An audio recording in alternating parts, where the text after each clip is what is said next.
السلام عليكم ورحمة الله وبركاته. الشما كم جرتور دفتو تشانالي يوتيوبي عبد الأب برنوتا أجائبا كان نموني بايي يرو إيراف نغافتات توران أكسوما إتركتات توران إسني كبات ديدو فنجرا سيتينجي كان هنسر ريستان تانا يوكاري مواني نما سنة تغرسيسوف ديمو كان غوتو إسا هنسر ريستان تانان تيك توكي كيسان إباف إباتي حركة كيسان انجرو أكسوما غوياتو كوس أبون كيسان نبالا سيكوريتي تشيك أبي كان حالا كمين سر ريسوك أبنا أكسوما سيكوريتي تشيك أبي مالي كمارا كيسان يو حالا كانان أكس مغاريسا أغرسيسي sirriitti hundinuu sirraahuu qaba dirqama yeroodhaan osoo TikTok accounting keessan isirka jiru yeroodhaan viidiyoo kana daawwachuudhaan daqiiqaa gabaabaa keessatti TikTok keessan akka inni kan keessan ta'e mirkaneessuu qabdu sirreeffachuudhaan sarara sadan tuquudhaan gara seetingii adeemna kana hin sirreessan taanaan haga xumuraatti viidiyoo kana daawwattanii dhibbaaf dhibbatti guyyaa tokko TikTok keessan ni dhabdu seetingii irra seenuudhaan gaalla gara fuula duraa yeroo deemnu seetingii kana irra wantoota adda addaa asirratti arganna garuu nuti mata duree security and permissions kajeru jala seenuudhaan dirqama seetingii sirraahuu qabu yeroo mara kan check gochuu qabdan waan baay'ee walitti isinii qabadhee dhufe kanaafu maraayyuu viidiyoo kana haga xumuraa daawwachuudhaan sirriitti yeroodhaan sirreeffachuu qabdu jechuudha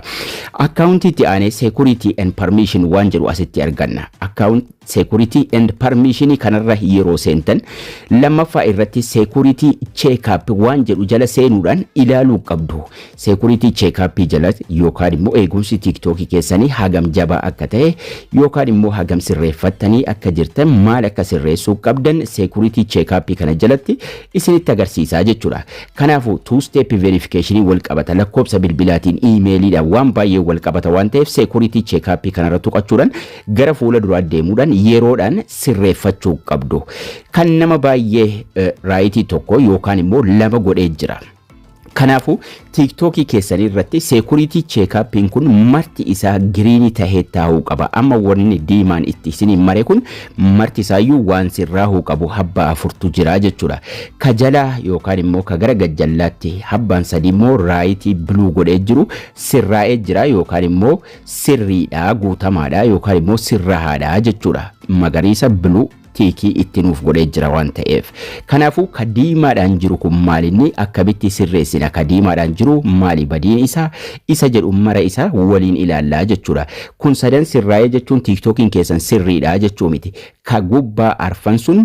dirqama sirreessuu qabdu yeroodhaan osoo TikTokin keessan bilbila keessan irra jiru sanaala gaafa fooloonsaa guddate ni dhabdu jechuudha TikTokin keessan yookaan nama isinirraa fudhataa yookaan bilbila badaa yookaan emailii isin jalaa badaa yookaan lakkoobsa bilbilaatu gubataa yookaan lakkoobsa bilbilaa baduu isaan ni mala kanaafuu warreen gubbaa jiru kana ka gurraacha'anii jiran kana yookaan immoo kan mallattoo raajeffannootiin jiran kana lakkoobsa bilbilaarraa yeroo eegallu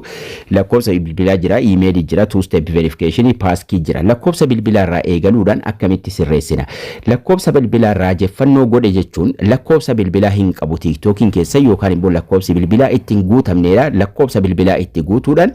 continue jettu message isinif dhufa message sana irraa koodii digitii 6 sana itti barreessuudhaan lakkoobsa bilbilaa verify yeroo isin gootan lakkoobsa bilbilaa yeroo isin itti guuttattan raayitii isinif godha lakkoobsi bilbilaa itti seenee jechuudha lakkoobsa bilbilaa yeroo isin seensan raayitii isinii godha ka emailii warra emailii hin bananne yookaan emailii hin qabne emailii itti guuttu yoo emailii qabaattan immoo emailiin kun kan inni raajeffannoon taa'uuf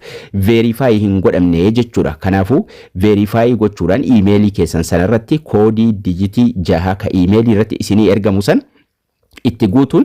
verify akka isin gootaniifi jechuudha so lakkoobsa bilbilaa ittiin guutu two step verification itti yeroo dabarfattan two step verification kana irratti wantoota isin oonii gochuu qabdantu jira